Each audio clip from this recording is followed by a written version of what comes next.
ಹೊಯ್ ಎಂತ ಮಾಲೆ, ನಾನು ಮತ್ತೆ ಬೌಲಿಂಗ ಸಣ್ಣ ಆಫ ಬೀಚ್. ಅದೇ ಮಂಗಳೂರಿನವರು ಕಾಣಿ, ಬೆಂಗಳೂರಿಗೆ ಚಿಕ್ಕ ವಯಸ್ಸಿನಲ್ಲಿ ತಿಂಡಿ ಹುಡುಕಿ ಬಂದದ್ದು, ಇಲ್ಲೇ ಸೆಟಲ್ಲು.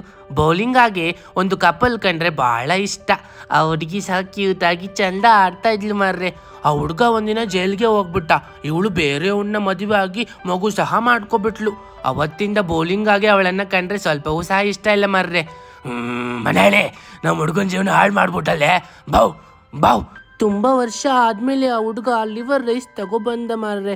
ಪಾಪ ಅವನ ಮುಖ ಪೂರ್ತಿ ಸ್ವರ್ಗೋಗಿತ್ತ, ಗುರ್ತು ಸಹ ಹಿಡಿಲಿಕ್ಕೆ ಆಗ್ತಾ ಇರಲಿಲ್ಲ. ನಮ್ಮ ಬೌಲಿಂಗ ಖುಷಿಯಿಂದ ಲಿವರ್ ರೈಸ್ನ ತಿಂದ ಮಾರ್ರೆ. ಸ್ವಲ್ಪ ಹೊತ್ತು ಆದಮೇಲೆ ವಿಲಿ ವಿಲಿ ಅಂತ ಒದ್ದಾಡ್ದ ಮಾರ್ರೆ. ಆಮೇಲೆ ಸತ್ತೇ ಹೋದ. ಅವನ ಕಿವಿಯ ಪಕ್ಕ ಒಂದು ಶಂಕ ಬಿದ್ದಿತ್ತ. ಆ ಹುಡುಗ ಸಹ ಇಲ್ಲೇ ಅಲೀತಿದ್ದ ಮಾರ್ರೆ. ಈಗ ಕಣ್ಣಿಗೆ ಕಾಣಿಸ್ತಾ ಇಲ್ಲ. ಸರಿ, ನಾನು ಬರ್ತೇನೆ ಆಯ್ತಾ. ಆ ಹುಡುಗಿಯವರು ಕಂಡ ಒಂದು ಹೋಟೆಲ್ ಓಪನ್ ಮಾಡಿದ್ದಾನೆ, ಒಳ್ಳೆ ಮೂಳೆ ಸಿಗ್ತದೆ ಅಲ್ಲಿ. ಸರಿನಾ? ಬಾಯ್. Rest in peace ಬೌಲಿಂಗ.